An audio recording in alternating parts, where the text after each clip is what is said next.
주신다. 주는 나의 좋은 목자, 나는 그의 어린 양. 저를 따라 꿀을 먹여주신 내게 부족함 전혀 없어라. 아멘. 다 같이 묵도하심으로 나레배를 함께 드리겠습니다.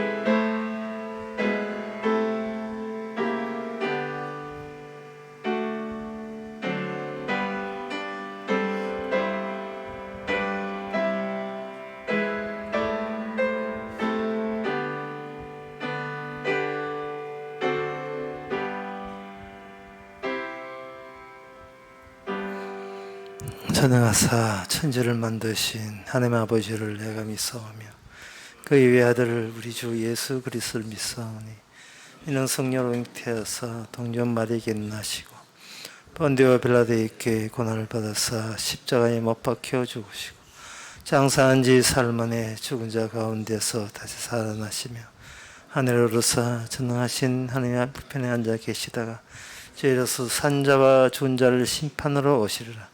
성령을 믿사오며 거룩한 공예와 성도와 소통하는 것과 죄를 사하여 주시는 것과 몸 대신 사하는 것과 영원히 사는 것을 믿사옵나이다. 아멘.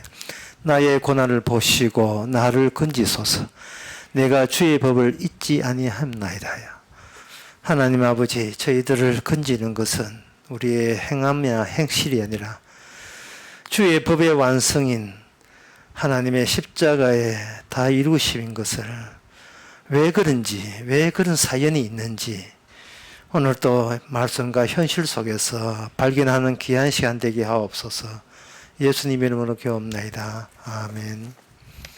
교동문 30분 합시다.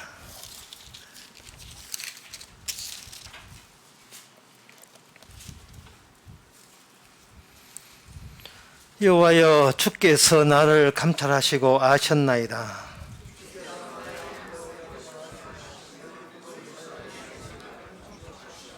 나의 길과 눕는 것을 감찰하시며 나의 모든 행위를 익히 아시오니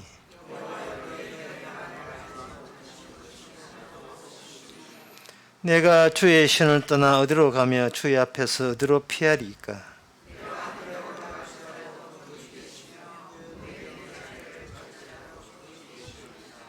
내가 새벽 날개를 치며 바다 끝에 가서 거할지라도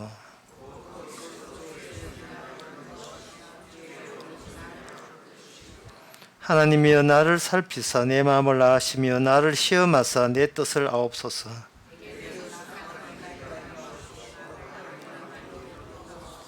아멘. 자리에 앉아서서 찬송가 200장 합시다.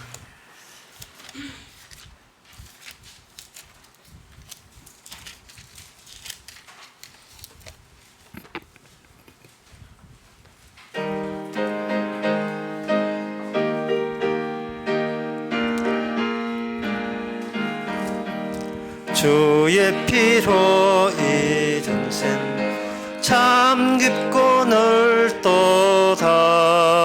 구원하는 그 신은 다 찬송할지라. 찬송하세 주의 보혈 그 셈이 지금 다가 죄의 깊이 빠진 이 몸 그 피로 씻어 맑히네. 죄악 세상 이김으로 거룩한 길 가는 나의 마음 성천사 주께서 계시네. 찬송하세 주의 보혈 그 셈에 지금 나가 죄의 깊이 빠진 이 몸 그 피로 씻어 맑히네. 주 예수를 깊이 아는 놀라운 그 은혜 하늘나 즐거움이 매일 새롭도다. 찬송하세 주의 보혈 그 샘에 지금 나가 죄의 깊이 빠진 이 몸 그 피로 씻어 맑히네. 이 시간 다 함께 기도하실 때 이만도 장로님 기도하시겠습니다.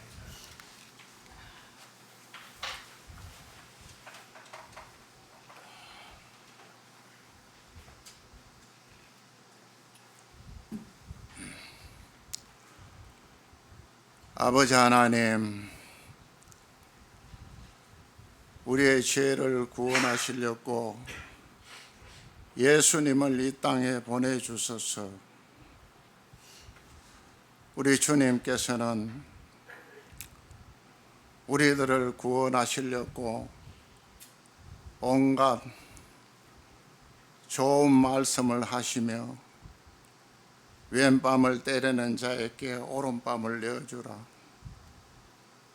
오른손이 하는 일을 왼손이 모르게 하라고 많은 말씀을 가르치며 또 헐벗은 자를 도와주는 것이 곧 우리 주님을 도와주는 것이라고 말씀하시며 생명의 말씀을 저들에게 전하신 주님, 그러나 저희들은 예수님의 그 뜻을 모르고 병 고치고 떡을 나누어 줄 때는 좋아하면서 하나님의 아들이라고 할 때는 참담하다고 하면서 십자가의 길로 몰아가시는 저희들입니다. 주님께서 십자가에서 피를 흘림으로써 아버지 하나님이라고 부를 수 있고 예수님을 주님이라고 부를 수 있는 저희들입니다. 주님, 아직까지도 늘 매일매일 살아가면서 주님 앞에 많은 은혜를 받고 살면서도 죄밖에 짓지 못하는 저희들입니다. 그러나 아직까지도 주님을 위해서 잘못된 통곡의 눈물을 흘리는 저희들이 되지 못하고 있습니다. 베드로는 새벽 딱이 올 때 주님의 그 가르침의 말씀에 통곡하면서 밖을 뛰어나가는 눈물을 흘리며 나는 죄인이구나고 우는 베드로, 저희들은 어떻습니까? 삶의 현장에서 주님이 맡긴 일을 불평불만하며 때로는 저주의 말까지 하며 통곡의 눈물을 흘리지 못하는 저희들입니다. 주님 불쌍히 보시고 저희들 심령을 붙잡아 주시옵소서. 예수님의 이름으로 기도드립니다. 아멘.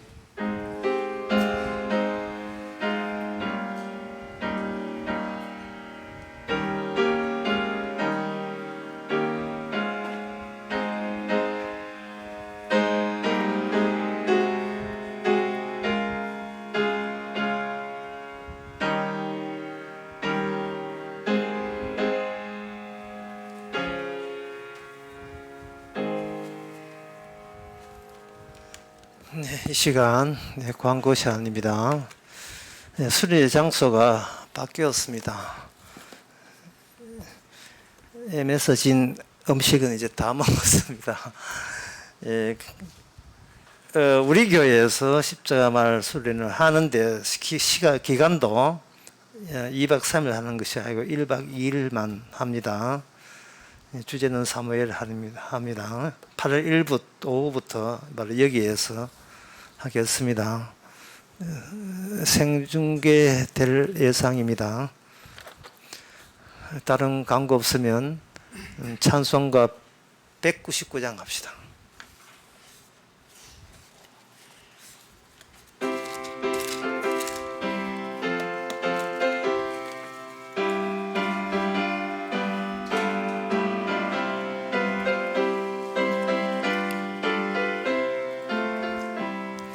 주 십자가를 지심으로 죄인을 구속하셨으니 그 피를 보고 믿는 자는 주의 진노를 면하겠네. 내가 그 피를 유월절 그 양의 이를 볼 때에 내가 너를 넘어가리라. 흉악한 죄인 괴수라도 예수는 능히 구원하네. 온몸을 피에 잠글 때에 주의 진노를 면하겠네. 내가 그 피를 유월절 그 양의 피를 볼 때에 내가 너를 넘어가리라. 심할 때에 모든 백성 행할 대로 보응받네.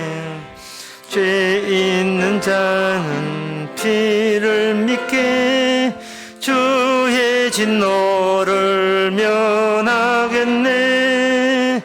내가 그 피를 유월절 그 양의 피를 볼 때에 내가 너를 넘어가리라. 구주의 사랑 크신 은혜 보혈의 능력 의지하세. 심판의 불이 내릴 때에 주의 진노를 면하겠네. 내가 그 피를 유월절 그 양의 피를 볼 때에 내가 너를 넘어가리라. 하나님의 말씀 골로새서 3장 22절에서 4장 1절까지 보겠습니다.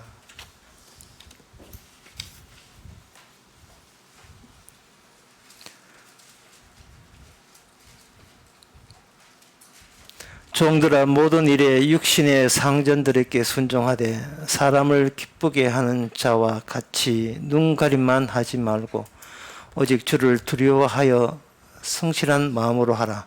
무슨 일을 하든지 마음을 다하여 주께 하듯 하고 사람에게 하듯 하지 말라. 이는 유업의 상을 주께 받을 줄 알미니 너희는 주 그리스도를 섬기느니라. 불의를 행하는 자는 불의의 봉을 받으리니 주는 외모로 사람을 취하심이 없느니라. 상전들아 의와 공평을 종들에게 베풀지니 너희에게도 하늘의 상전이 계심을 알지어다. 아멘. 지난 시간에 아내와 남편의 관계, 그 다음에 자녀와 부모의 관계를 사도 바울이 이야기했습니다. 이것은 혈연 관계입니다.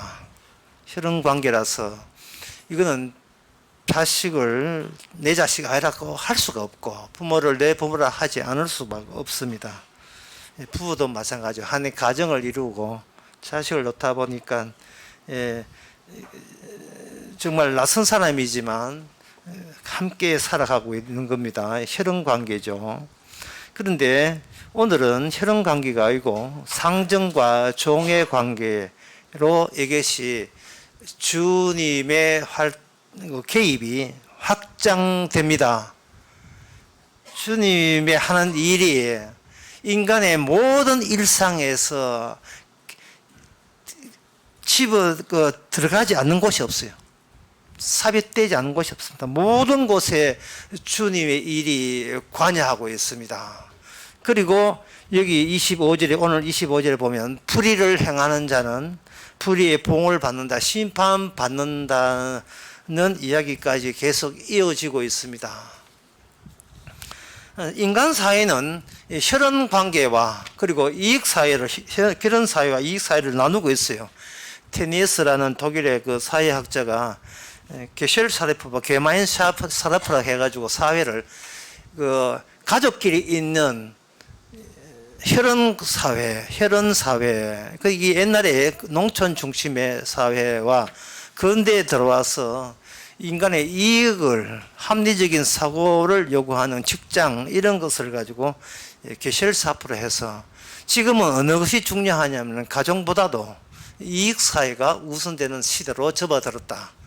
19세기 말에도 이런 이야기를 분류를 했습니다.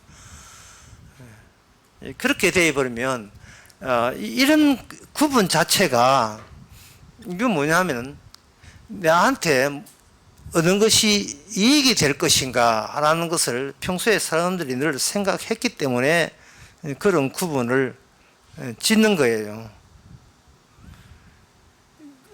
옛날 같으면 부부에 충실하고 자식이 행복하면 그걸 행복이라 여겼습니다. 그런데 지금은 행복이 거기서 나오는 것이 아니고 바깥에서 얼마나 수입을, 이득을 얻느냐에 따라서 사람 사는 것 같이 사는 그런 시대가 되고 말았습니다.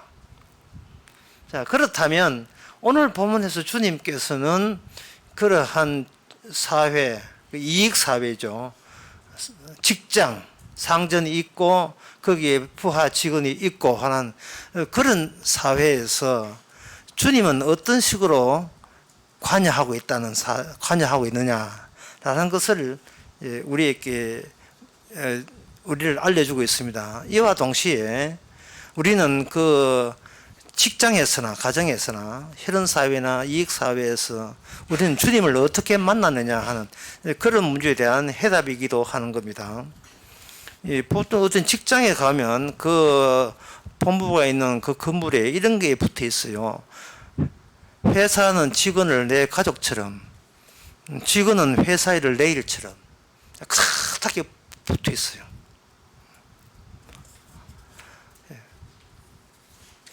이건 뭐냐 하면은, 이거 이익사회가 혈연사회를 완전히 삼키는 겁니다. 또 흔히 또 그 여자들이 시집가면 며느리를 내 딸처럼, 시집사람을 내 친정식 것처럼, 이거는 뭔가 사람을 옥죄인다 할까요? 구속한다 할까요? 그런 사회, 모든 것이 일률적으로 합리적으로 처리당하는 그런 느낌 듭니다. 이거는 사회뿐만 아니라 국가도 마찬가지예요. Ask not what your country can do for you. 나라가 당신을 위해서, 나라가 나를 위해서 뭘 할 건가를 요구하지 말고, Ask what you can do for your country. 국가가 너를 위해서 무엇을 하라. 이거 외운다고 외먹었어요.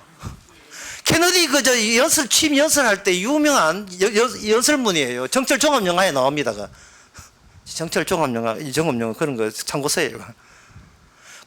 네가 국가를 위해서, 나를 위해서 국가가 뭐 해줄 걸 생각하지 말고 백신이나 잘 맞아라 이 말이에요. 국가를 위해서 너가 무엇을 할 걸 생각하라. 이것이 모든 이 현대 조직 사회에 다 적용이 돼요. 그러면 주님은 뭐 하시냐면, 주님은 그럼 놀고 있느냐?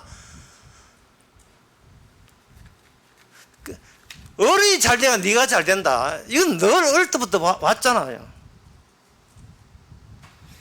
자, 이것을 성경은 어떻게, 주님이 개입하기는 어떻게 바뀌냐면, 이 좌표가 바뀌어요, 좌표가. 판이 바뀐다고요, 판이.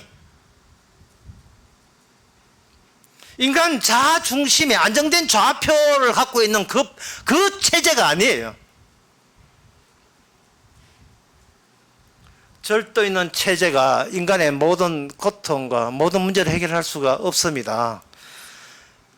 그래서 성경을 판이 바뀌고 좌표가 바뀌는 걸 감안해 보면 요한복음에서 기적을 설명할 때 첫 번째 나온 기적이 있어요. 그 기적이 가나안 혼인잔치에 물이 포도주로 변하는 기적입니다.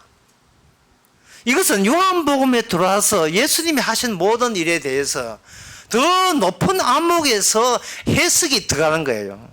판이 바뀔 때는 낯선 해석이 투입되게 되면, 내 인생에 낯선 해석, 주님 해석이 투입되면 우리의 판이 완전히 바뀌어 버려요.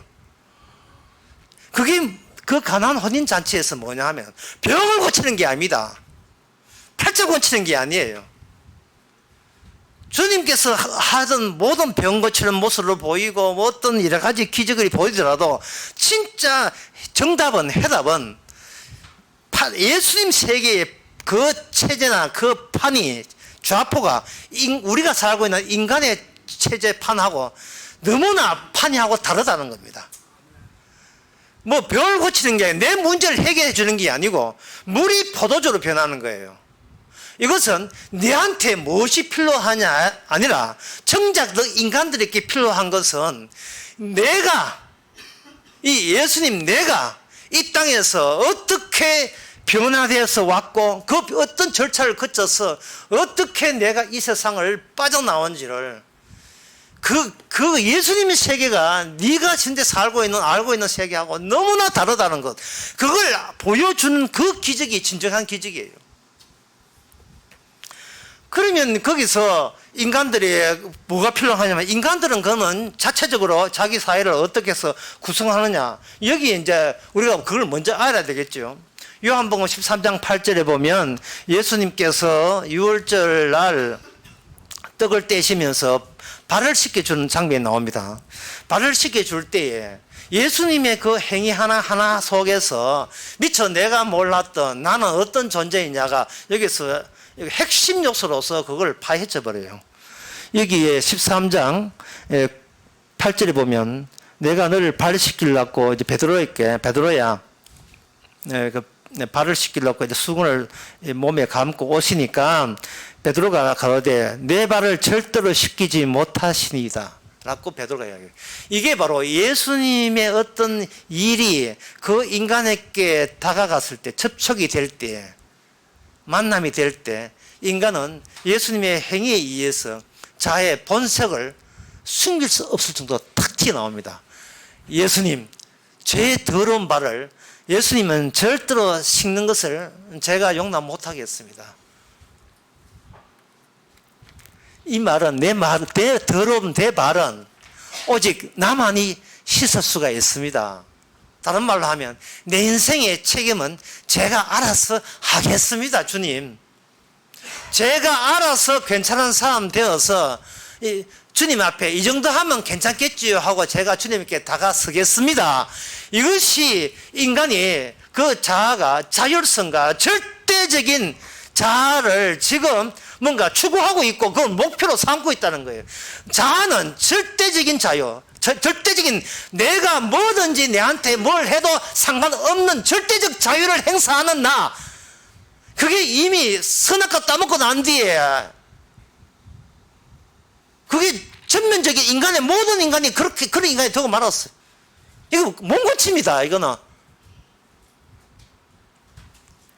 베드로가 자기 이것이 정상인 줄 알았어요. 그래서 예수님 앞에 딱 나왔을 때 예수님께서 자기 발을 씻기를 할 때 자기의 속내를 숨기지 못하고 다 튀어나왔습니다. 이 말은 뭐냐면 내가 지금껏 이런 식으로 나는 살아왔었습니다. 누구한테 짐 지우기 싫습니다. 그 속마음이었습니다. 여기 오늘 우리가 봤던 본문 골로새서에 거기 보면 여기 주님께 개입하면서 당부하는 게 있어요. 뭐라고 하냐 하면은 23절에 사람에게 하듯 하지 말라. 사람에게 하지 말라.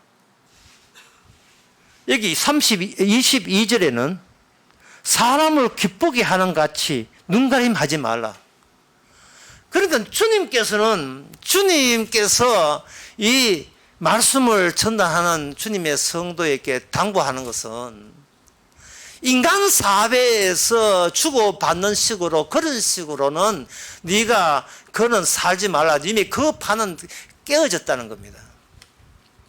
그래서 다시 와서 요한복음 13장에 돌아오게 되면 그 주께서 무슨 말씀하시냐면 내가 너를 시키지 아니하면 내게 나와 상관이 없느니라 하고 주님이 고집을 부려서 기어이 베드로의 발을 물로 씻습니다. 지금 이때는요 물로 씻지요. 나중에 십자가 지고 난 뒤는 피로 씻어요, 우리의 죄를. 이 말은 뭐냐면 베드로 본인의 구원 문제와 절대적인 천국 간 자기 자신의 절대적인 모습을 그리워하고 추구하지만 주님의 뜻은 그게 아니에요. 베드로의 구원에 있는 게 아닙니다. 얼마나 판이하게 다른 인간들이 생각하는, 인간들이 사람에게 서로가 서로에게 하는 그런 상투적인 것 말고 주님만이 하실 수 있는 것을 드러내기 위해서 베드로를 차용한 겁니다. 다시 말씀드리겠습니다. 주님은 절대로 베드로의 말을 듣지를 않습니다. 베드로의 요구사항을 거부합니다. 왜? 베드로에서 나온 것은 기껏해야 사람이 사람들에게 하는 그런 범위 내에서 못 벗어나고 있어요. 제가 알아서 깨끗하게 내가 천당 가겠습니다. 이 지금 자아의식, 절대적 자아의식. 내가 나에게 자율성이 있고 그 자율성을 절대적으로 자유로서 활용해서 뭘 해도 죄가 안 되는 그런 지경, 그런 상태까지 제가 가고자 하는 마음이 있습니다. 그렇게 해서 괜찮게 되어가지고 주님 앞에 건전한 모습으로 다가서겠습니다. 이것이 지금 인간 세계에서 줄곧 그거 하고 있는 거예요. 그런데 주님께서는 말씀해 그렇게 되면 네와 내가 상관이 없는 거예요. 이 상관이 없다는 것은 이 마귀한테 하는 이야기예요. 마귀와 나와 무슨 상관이 있는가? 마태복음 8장에서 그런 이야기 하셨잖아요. 마귀가 이야기했죠. 주님 내하고 무슨 상관이 있습니까? 주님과 상관없으면 이건 안 돼요. 복음을 전하면 사람들이 자꾸 거부합니다. 내일 내가 알아서 하겠다는 거예요. 내가 추구하는 바가 따로 있다는 겁니다. 제 솜씨나 구경하세요. 뭐 이런 식이죠. 제가 얼마나 반듯하게 사는지 저에게 격려를 해주세요. 뭐 이런 식이다 이 말이죠.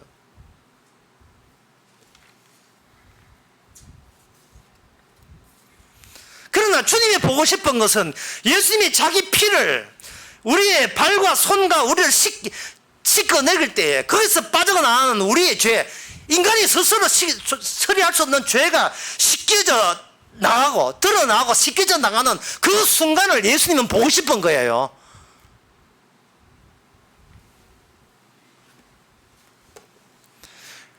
그보다 더 큰 기적이 어디 있습니까? 이거는 인간이 모여서 아무리 협의해도 상상할 수 없는 기적입니다. 그러니까 우리가 성령 받고 성도 됐으면요, 주님한테 왜라는 말을 하지 마세요. 왜 나는 아파야 되고, 왜 나는 가난해야 되고, 내가 왜 하는 일은 나 항상 내 뜻과 어긋납니까? 왜라는 말을 하면 안 돼요. 모든 일에 만족해야 돼요. 고마워해야 되고 감사해야 되지. 거기다가 자꾸 토를 달아서 왜 이렇게 하게 되면 그거는 주님 따로 내 따로가 되는 거예요. 상관이 돼야 되는데 내 쪽에서 주님 더운데 좀 기붙지 마세요. 자꾸 이런 식이에요. 더운데 좀 내 혼자 좀 가만 놔두면 되지 않습니까? 인간의 자아라는 것은 과도한 자기 노력의 응고예요. 굳어진 겁니다. 이처럼 예수님이 하는 모든 행위 속에서 미처 우리가 몰랐던 그 자아성이 그대로 이렇게 노출이 됩니다. 그러면 오늘 본문에서 여러분 오늘 본문을 이렇게 다시 한번 유심히 한번 보세요. 종들아 너희 모든 일에 육신의 상전에게 순종하되 사람을 기쁘게 하는 자와 눈가림하지 말고 오직 주를 두려워하고 성실의 마음을 하라. 또 무슨 일을 하든지 마음을 다하여 죽게 하다고 사람에게 하지 말라.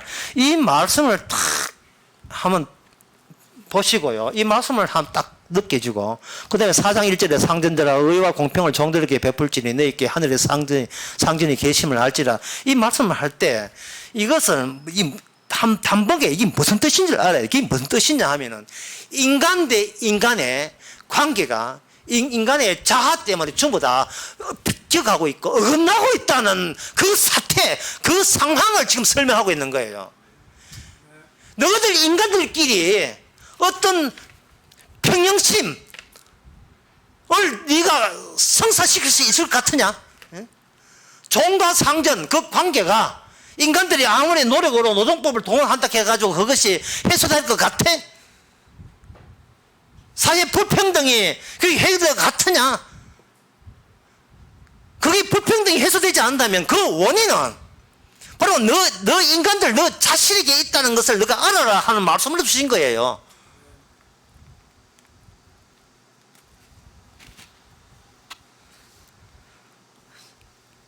우리 교회 다니면서 사람들은 어떤 유토피아를 생각하는데 그게 뭐냐면 모든 사람이 평등되기를 원하는데 오늘 본문에 보세요. 분명히 성도들아 해놓고는 어떤 사람은 사장 되게 하고 어떤 사람은 부하 직원 되게 하잖아요. 성도들아. 그래서 주님께서 그 부하 직원하고 그 사장하고 똑같이 월급 똑같이 가져가라. 지금 그런 이야기 하는 게 아닙니다. 종이라는 노예거든요. 사장은 상전은 주인은 노예를 해방하라. 지금 그 이야기를 하는 게 아니에요. 노예 해방이라는 이야기를 하는 게 아닙니다. 그 노예 해방은 인간들의 자아 절대성에 나온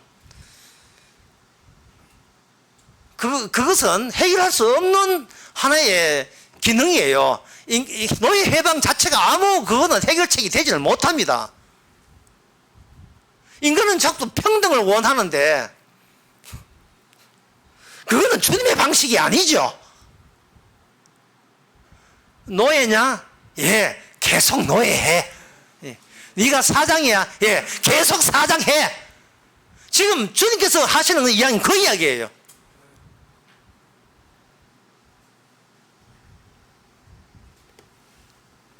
왜 어떤 사람은 노예가 되어야 되고 어떤 사람은 왜 귀족이 되어야 되는가?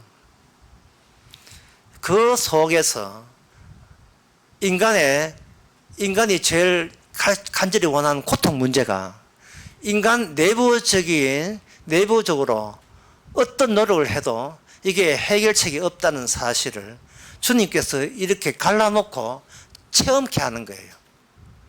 그걸 다 느끼게 하는 겁니다. 아까 제가 이야기했지만 회사에 회사는 직원을 내 가족처럼 직원은 회사를 내 일처럼 이 프랜카드를 이렇게 붙여놨다는 것이 이게 붙여놨다는 이유가 이게 잘 안 된다는 이야기거든요. 사장은 그 직원을 볼 때 분노의 대상으로 봐요. 이 사장 볼 때 직원들은 뭐냐, 내 돈이나 빼먹는 잠재적 도둑놈들이 내 돈이나 빼먹는. 사장이 안 돼 봐시 뭐 압니까? 돌아오는 월급날 되게 되면 정말 직원들에게 돈 주기 전에 한 소리도 하고 싶어요. 예.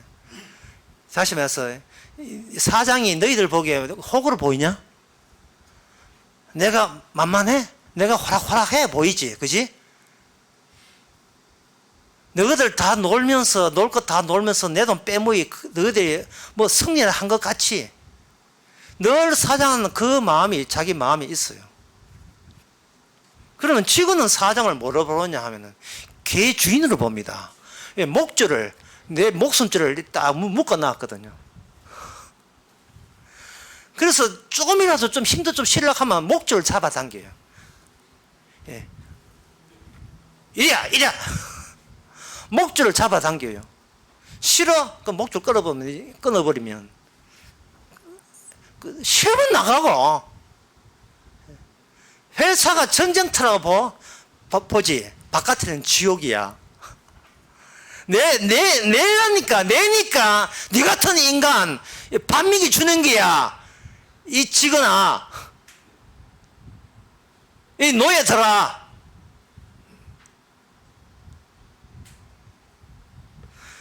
사람이 일을 하고 직장을 구하는 것은 자기의 고통을 면하고 싶어서 하는 거예요. 사람이 지금 일하는 것은 고통을 면하고 싶은 겁니다.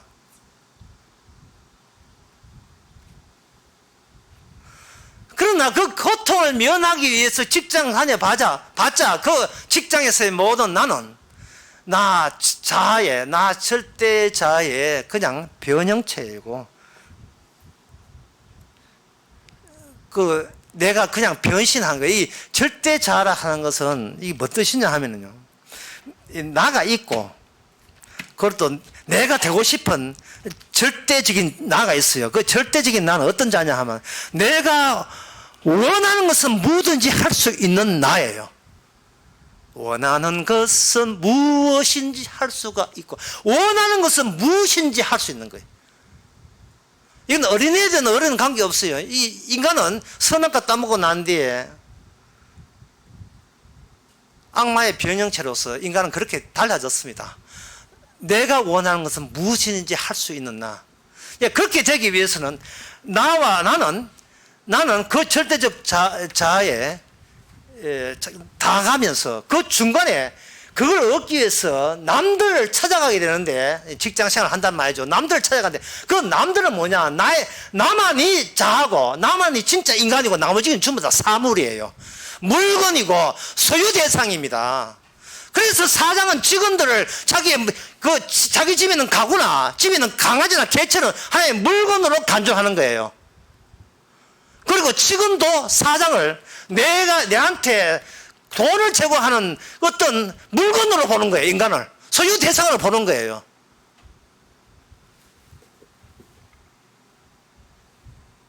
이 고통밖에 없는 이 세상에서 나만이 덜 고통받는 방법은, 나만이 좀 숨 좀 쉬고 싶은 방법은, 나는 절대적인 자유를 행사할 권한이 있고 권리가 있다는 것을 사회에 나와서 공인받고 인정받고 싶은 겁니다.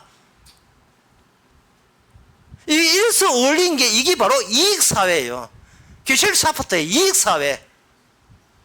각자가 자기밖에 모르는, 모든 사람에 대해서 모든 사람이 서로 투쟁하는 거.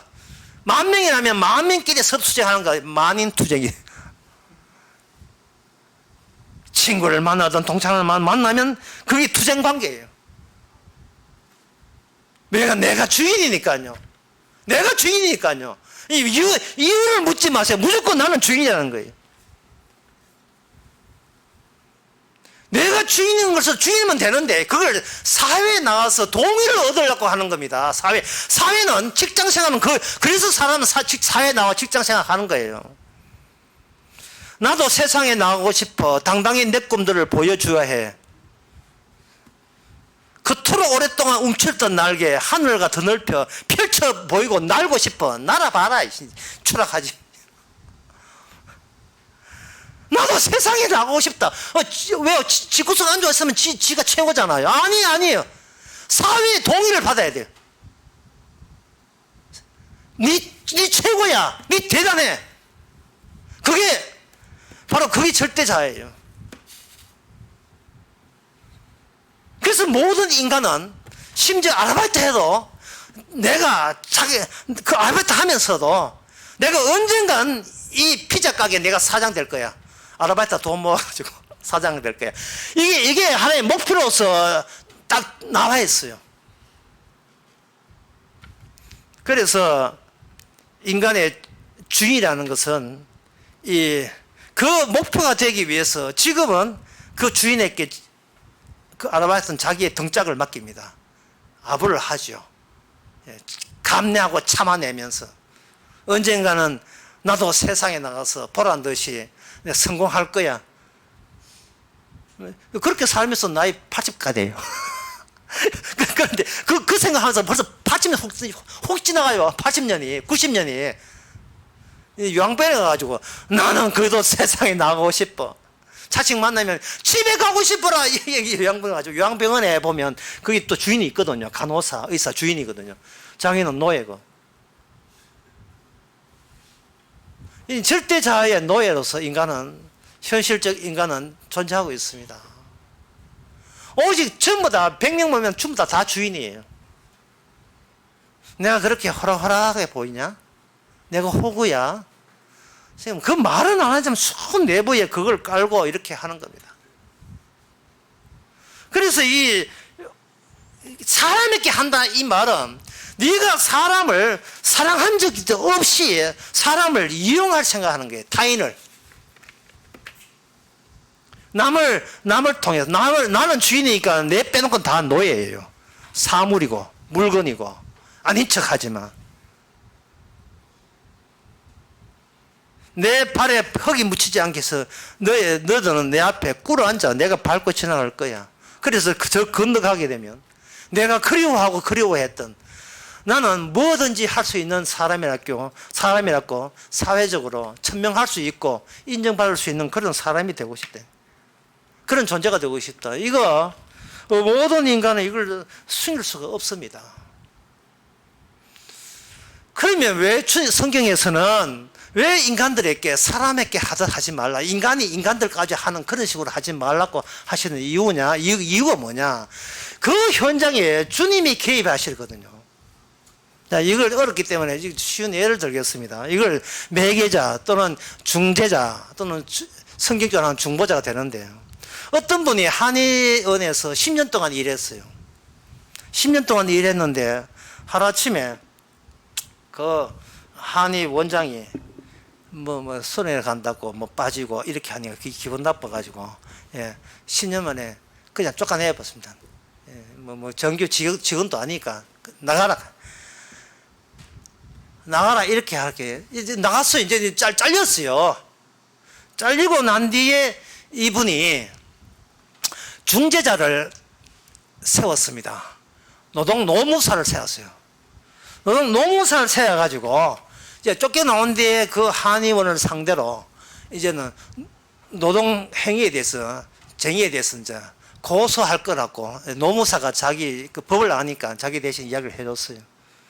그 사람은 퇴직금도 한 푼도 안 받고 나갔어요. 그 유류 수당 한 게 있어가지고 기름값 그 수당도 안 받고 그냥 나갔어요. 그래서 그 중재자 노무사라는 중재자 해가지고 950만 원 받았습니다. 자, 중재자 하는 거예요. 중보자, 이게 뭐냐 하면은 인간들과 인간들 놔둬버리면요, 다들 주인공이고 자기가 전부 다 돛대기 때문에 이 세상에서 이거는 악마의 천지가 되고 말아요.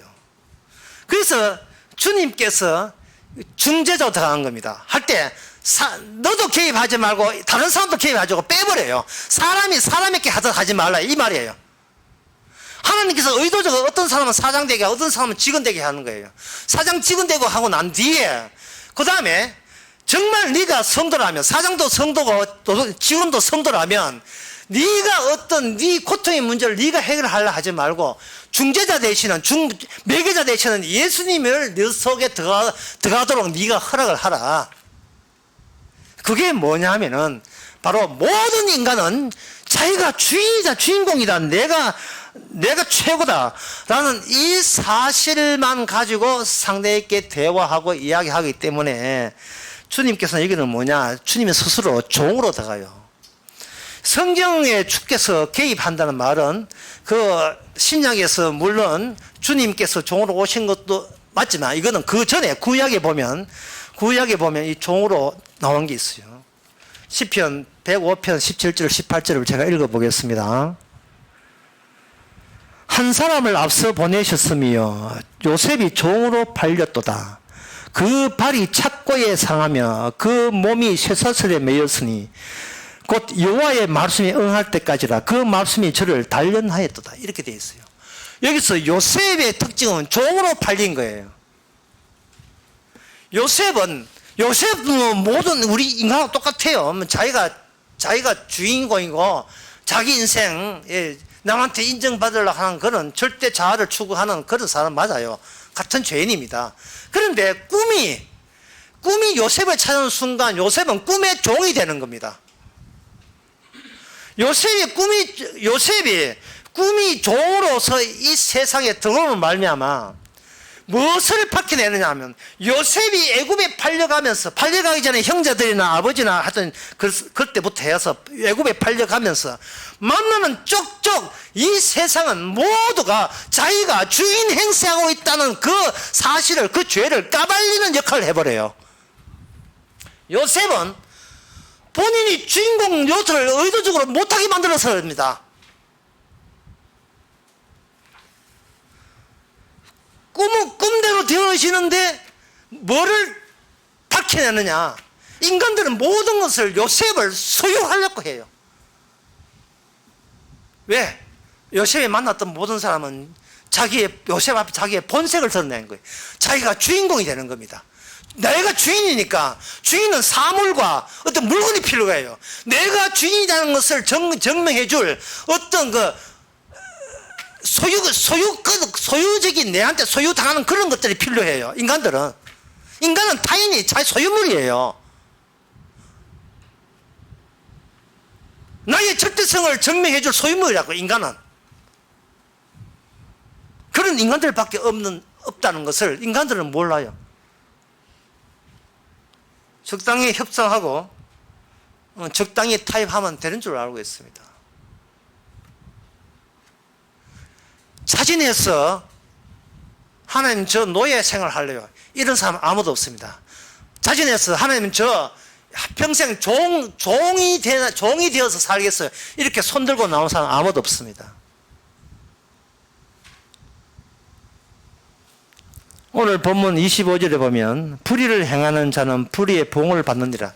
이 말씀은 무슨 뜻이냐 하면은 인간 세계는 이미 하나님께서 지켜볼 때에 불의할 수밖에 없는 세상이라는 겁니다. 그런데 하나님께서 이렇게 심판을 내리려고 작정한 이 세상에서 인간들은 너무나 철딱선이 없어가지고 자기가 여전히 주인 행세하려고 설쳐대고 있는 거예요. 모든 인간들이. 나는 왜 최고야 되냐는 것을 평생을 거쳐서 자기가 자기를 증명하고 싶어 하는 거. 그런 마음에는 다른 아무 마음이 없어요.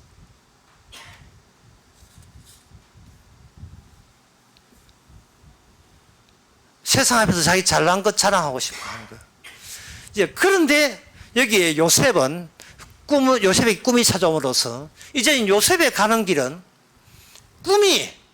요셉을 앞장서서 요셉을 하나의 모양새로 만들어서 요셉 안에 요셉을 이렇게 몰고 세상을 후집고 다니는 겁니다. 그 후집고 다니는 것이 직업이나 가정이나 갈 게 없이 모든 영역에 다 인간들은 절대 자라는 이 악마성을 내뿜고 있다는 사실을 요셉을 앞장세워서 전부 다 까발려버린 거예요. 모든 영역에서. 요셉이 보디발의 집에 가니까 그 여자가 요셉을 자기의 정력의 소유물로 사용했잖아요. 감옥 가도 그렇고 국무총리가 돼도. 그러니까 여러분들이 아셔야 될 것은 요셉이 국무총리가 된 이후에도 요셉은 자기가 하나님의 말씀의 종이라는 것을 버린 적이 없다는 거예요. 국무총리 최고의 자리에 앉아도 절대로 자기는 주인이 아니에요. 창세기 50장 18절에서 21절에 보면 형들이 이제 아버지가 죽고 난 뒤에 요셉이 자기한테 보호하고 싶어서 형들이 걱정이 늘어졌어요. 그래서 창세기 50장 17절부터 쭉 이야기 나옵니다. 18절에 보면 형들이 또 친히 와서 요셉의 앞에 엎드려 가로되 우리가 당신의 종입니다.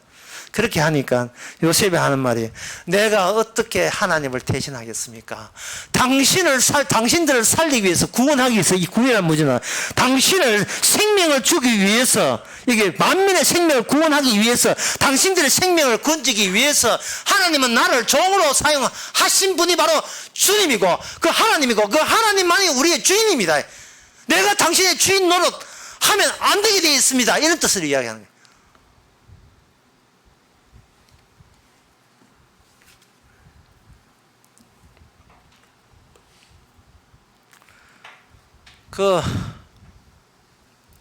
참 이 세상이 인간들에게 본인들에게 맡겨가지고요 생명을 얻을 가능성은 전혀 없습니다.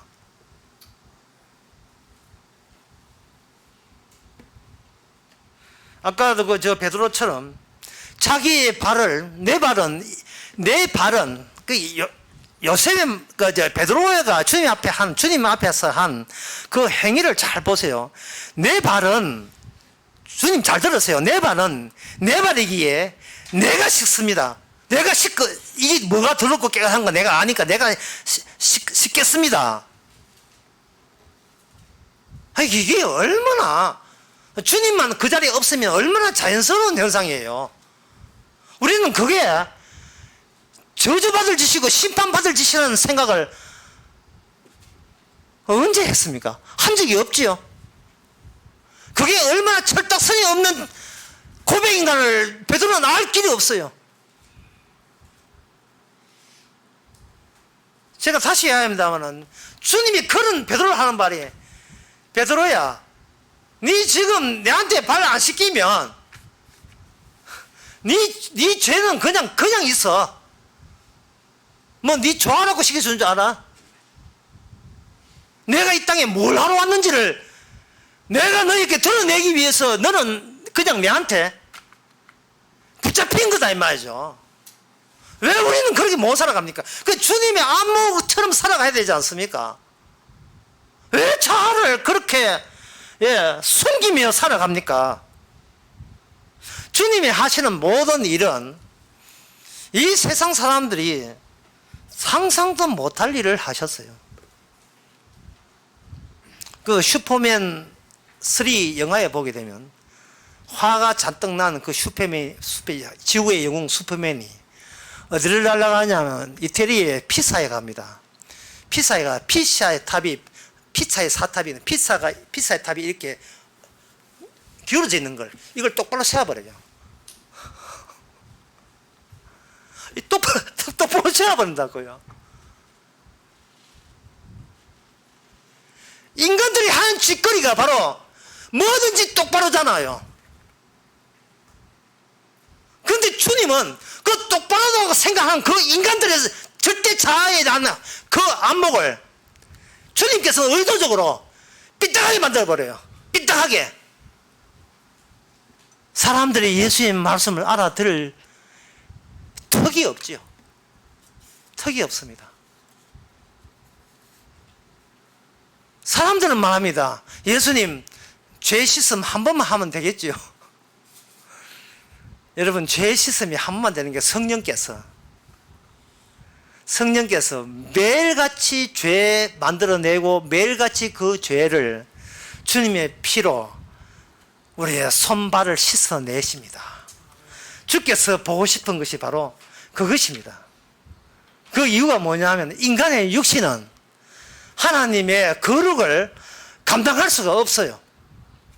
흔히 아시는 제가 말씀을 드리게 요한복음 1장 14절 말씀이 육신이 되어 우리 가운데 거하심에 말씀이 육신이 되어 이 말 하기 위해서 요한복음 1장에 태초에 말씀이 계시나 이 말씀은 하나님과 함께 계시니 곧 그분이 바로 하나님이라. 하나님이 육신이 되었다는 이 이야기는 인간이 반듯하게 세워놓은 모든 것을 전부 다 삐딱하게 다 만들어버린 거예요. 인간은 절대자라는 그것을 대환영을 하고 있지만 주님 보시기에는 그것은 하나의 인간을 억제해놓은 자라는 그것이 인간을 자기의 절대 자는 주인이 그 인간 자체를 옥죄고 구속하는 거죠. 그 양들의 침묵이라는 그 영화를 제가 한 2번 봤는데요. 그 안소니 홉킨스라는 그 뭐 연기자, 그 연기상을 3번이나 받은 사람, 아주 잘한 그 사람의 복정이 굉장히 희귀하고 흉측하게 나와 있어요. 그 포스터에 보면. 그 옛날부터 100년 전부터 유럽에서 정신병자들, 미친광이, 사이코패스 이런 사람들을 관리하기 위해서 감옥에 그냥 있는 게 아니고 그 구속복이라는 게 있습니다. 구속하는 복, 옷. 그게 뭐냐 하면 자살할까 싶어서 자살 방지용 틀을 입을 이렇게 약간 벌리도록 창살 같은 걸 해놓고 가면을 쓰고 눈만 나오고 그 다음에 팔 가지고 무슨 짓거리 할까 봐 팔을 뒤로 제껴놓고 뒤로 제낀 채 위에다가 통으로 옷을 해가지고 이걸 잠가버려요. 이래가지고 양들의 침묵이라는 그 포스터를 여러분 한번 찾아보세요. 꼼짝 말아줘요. 꼼짝 말아.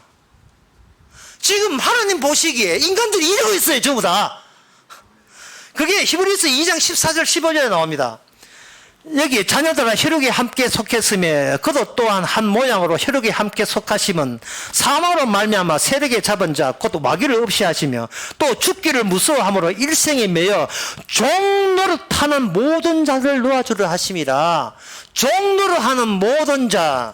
그렇게 인간은 자기가 주인이라고 생각하는데 주님 보시기에는 완전히 그 죽음이 그 공포, 두려움, 그리고 그 내부, 그 배후에는 악마의 종이 되어 있는 거예요.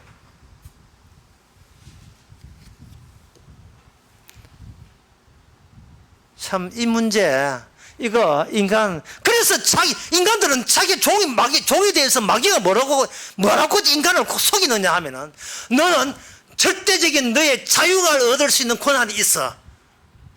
하나님은 너를 사랑해, 이거. 너를 대접한 자 대접하라. 이게 율법의 선지자야. 너한테 이익이 되는 뭐든지 잘해주면 돼. 이게 사는 거야. 네가 좀 허물이 있어. 그러면 네 손으로 네 발을 씻으면 돼. 네 문제는 네가 해결하는 거야. 그런 생각으로 인간의 고통 문제를 인간에게 넘겨버렸어요. 해결됩니까? 인간이 아무리 부자자도 해결되던가요? 인간의 고통은 그 공포, 사는 것 자체가 두려움이에요. 여러분들이 저거만 곡기 꺾고 굶어 죽지. 예, 인간이 곡기 꺾고 번개탄 피우고 넥타이 매가지고 자살을 할 수 있어요. 인간이 죽는 것을 겁나지 않은데 내 자아가 소실되는 게 두려운 거예요. 인간의 죽음의 고통은 이 육체가 죽는 게 아니고 굶어 죽는 게 아니고 이 자아가 사라지는 거예요. 이걸 제일 무서워한 게 이게. 네가 나를 때리는 것은 용납해도 네가 나에게 모욕을 주는 것은 나 용납 못해. 이거거든요. 사장이 월급 하나 주는 건 괜찮은데 사장이 나를 개무시한 것은 참을 수가 없다. 그 개무시당함 이거잖아요. 이게 절대자가 아닙니까? 이게 있다고요. 그래서 악마는 그 절대자를 항상 곧게 지키고 유지하라. 그런데 주님께서는 그 자를 삐딱하게 만들었어요. 이 세상에 정상인 자는 아무도 없다. 이유가 뭐냐? 너희의 육신은 하나님의 거룩을 버텨내지 못하기 때문에 그래요. 말씀이 육신이 되는 것은 예수님 뿐입니다. 그래서 하나님의 작전은 뭐냐? 하나님의 작전은 이겁니다. 오늘 핵심 부분에 왔는데 잘 들으세요. 작전은 뭐냐? 첫째 부활을 주시고 첫째 죽음을 주시고 첫째 부활을 주시는 거예요. 첫째 죽음. 그것을 주님께서는 이 제자들에게 언급을 했었어요. 마태복음 20장 26절에서 28절을 보면 너희 중에 그렇지 아니해 너희 중에 누구든지 크고자 하는 자는 너희를 섬기는 자가 되고 너희 중에 누구 어뜸이 되고자 하는 자는 너희 중에 종이 되어야 하느니라. 인자가 온 것은 성김을 받으라 함이 아니요 도리어 섬김을 하고 자기 목숨을 많은 사람의 대속물로 주려 하심이라. 더 쉽게 해서 너희들은 내 잔을 마셔야 된다. 그럼 잔을 마시는 순간 그거는 사약입니다. 그거는 그렇게 우리가 안 죽고 잃어버리지 않고 싶은, 내가 소실되고 싫은 내 자아를 주님께서 내 발을 씻는 순간 나는 날아가 버려요. 주님이요 왜 제 죄를 씻어줍니까? 라고 말하지 마세요. 주님이 주님 되기 위해서 내 발을 이용하신 거예요. 우리의 발과 우리의 손발을 주님 앞에 드리세요. 주께서 쓰시도록. 그래서 가나 혼인잔치에서 처음부터 포도주가 아니라 물을 가지고 가라는 거예요. 이 물 같은 인간들아, 물을 가지고 그 다음에 포도주 되는 몫은 내 몫이 예수님 자신 몫이에요. 갈라디아서 2장 20절에 나는 죽고 내 안에서 그리스도가 산다는 말은 첫째 죽음에 참여해야 돼요. 이 자아는, 이 끈질긴 자아는 이미 주님 보시기에 이건 없는 거예요. 그리고 주께서 준비해 놓은 새로운 자아는 단독 자아가 아닙니다. 주님의 부활을 드러내기 위한 새로운 피조물입니다. 첫째 죽음과 첫째 부활, 이것이 계시록에 보면 이렇게 되어 있어요. 예수 이름으로 못 뺀 영혼들이 나옵니다. 요한계시록 20장 4절에 보면 내가 또 보좌들을 보니 그의 앉은 자들이 있어 심판하는 권세를 받았더라. 내가 보니 예수의 증거와 하나님의 말씀을 위하여 못 뺀 자의 영광들과 또 짐승과 우상들에게 경배하지 아니하고 이마에 손과 그 표를 받지도 아니한 자가 살아서 그리스도와 더불어 천성과 왕조를 하니 이것이 바로 첫째 부활이라. 죽었는데 살았다는 겁니다. 죽었는데 살았다. 네가 살아. 그러니까 우리의 육신이 죽는 이거는요 아무것도 아니에요. 잠자는 거니까 그건 문제 삼지 않고, 주께서 문제 삼는 것은 악마가 집어넣어 준 게 있어요. 하나님의 거룩과 하나님의 말씀을 감당도 못하면서도 나는 나로서 버티려고 하는 이 악마적인 계획과 획책, 거기에 대해서 주님께서 먼저 오셔서 우리 자신을 가입혀 찢어버린 겁니다. 너를 위한 너의 용도로서의 자아는 이 예수님께 필요치 않다는 겁니다. 지금 제가 몇 번째 이야기 하지 못하지만 이게 너무 중요하기 때문에 지금 세 번째 이야기합니다. 그 요한복음 14장 8절에서 그냥 예수님께서 베드로에게 발을 씻어주는 게 아니고 베드로로 하여금 베드로의 말을 유도해내죠. 경상도 말로 와이카십니까 주님. 이건 저는 스승님이 오히려 종이 되어서 제 발을 씻는 것을 저는 도저히 제 자아로서는 염치 없어서 저는 허락을 못 해드리겠습니다. 굉장히 점잖지요.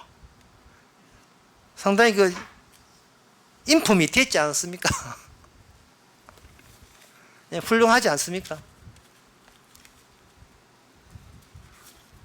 그러나 거기에 대고 주께서 하신 말씀은 너무나 명백합니다. 이러면 너와 상관이 없다. 다시 말하면 내가 찍어 바르는 물 나중에 피가 됩니다. 내가 내한테 찍어 바르는 피가 네 속에 없으면 너는 너 따로 나는 내 따로다 이 말입니다.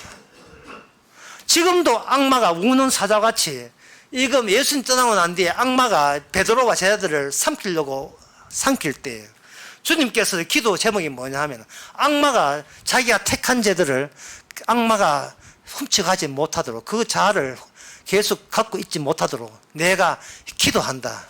네가 나를 버리지 않겠다고 닭 울기 전에 네가 내가 세 번 부인하리라. 누가복음에서 주께서 그렇게 이야기하셨어요.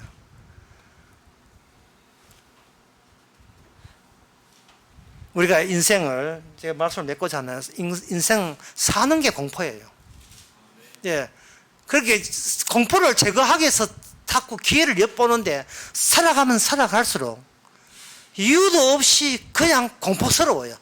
젊어서도 공포스럽고 중년도 공포스럽고 늙어도 공포스럽고 백신 2번 맞아도 공포스럽고 모든 게 하루하루가 공포에 가득 차 있는 그 터널 속으로 매일 아침 눈만 뜨면 기 나가는 그 생활을 반복하고 있습니다.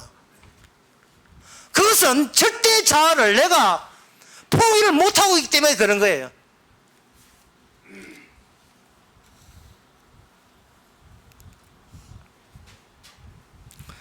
여러분, 사람이 옳고 그런 것도 다 예정이 있을 때 하는 이야기예요. 주님께서 이 말씀 주시는 것도 아직 너를 사랑하기 때문에 이 말씀 우리에게 허락하신 거예요. 네가 주인이라고. 너 주인 아니야. 주인은 이 하늘에 있는 상전이 따로 있어. 그렇다고 사장이 직원 아르바이트 하는 말은 아니고, 네가 노예가 돼가지고 왜 저는 날 때부터 노예 생활합니까? 왜 놓고 묻지 마. 왜 놓고 묻지 마. 너는 노예가 돼야 돼. 그래야 내 뜻을 뜻 늘어날 수 있고, 너는 사장이 돼야 돼요. 사장이 되어야 내 뜻이 나와요. 어떤 형편에 있든지 그건 역할 맡은 것 가지고 그것을 가지고 주님 앞에 대들지 마세요. 주님께서는 어떤 자리든 네 육신으로 나의 거룩을 감당할 수 없어요. 없다는 겁니다. 내가 요구하는 기준을 감당할 수가 없다는 거예요. 이 말은 뭐냐면, 우리가 어떤 자리에 있든 우리는 악마에 들리는 그냥 죄인이죠. 끝으로 여기에 대한 하나님의 최종적인 해결은 에베소서 4장 8절에 나옵니다. 이러므로 이르기를 그가 위에 올라가실 때에 사로잡힌 자를 사로잡고 사람들에게 선물을 주셨다. 선물을 주셨다. 이 말은 현재 네가 누리고 있고 갖고 있는 게 다 네 것이 아니고 선물이다. 하나님이 주님이 주임 되기 위해서 매개물로 너를 사용했다는 겁니다. 인간은 자기가 절대자인 것을 증명하기 위해서 모든 타인들을 매개로 삼아서 역시 나는 잘났잖아 라고 사용하는 것처럼, 주님은 우리가 죄인을 통해서 그 죄를 만들어내고 씻어주고 만들어내고 씻어주고, 어떤 환경이든 네가 이것밖에, 내일은 내가 알아서 하겠습니다 주님, 이것밖에 나올 수 없는 그런 식으로 공포를 이겨보려는 그런 하잘것없는 그것을 통해서 귀한 예수님의 피가 발리는 대상으로 주께서 우리를 안아준 겁니다. 이게 바로 주 안에서의 새로운 주님을 중심으로 새로운 사회 형성, 이것을 이 세상 모든 구석에서도 이런 식으로 주님도 가정에서나 직장에서도 주께서 지금도 관여하고 있음을 감사합시다. 기도하겠습니다. 하나님 아버지, 우리 자신을 제대로 알게 하옵소서. 무서움에 치를 떨고 알 수 없는 공포를 맞닥뜨리면서 내 힘으로 나를 설득해서 나는 괜찮다고 자꾸만 나를 옹호하는 이 더러운 버릇 주께서 소실시켜 주시고, 주께서 피로 마련한 새로운 저의 자리에 주께서 일하시는 죄가 나오고 주께서 씻으시는 그 피만 만나게 하여 주시옵소서. 예수님의 이름으로 기도합나이다. 아멘. 있어서 291장 합시다.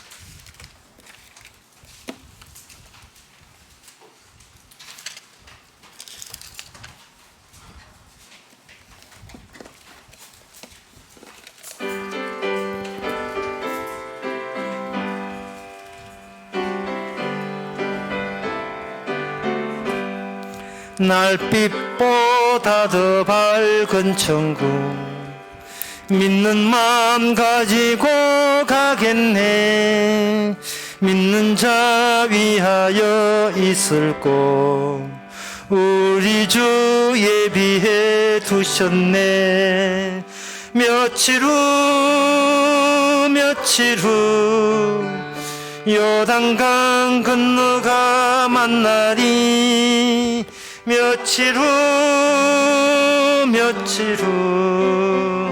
요단강 건너가 만나리.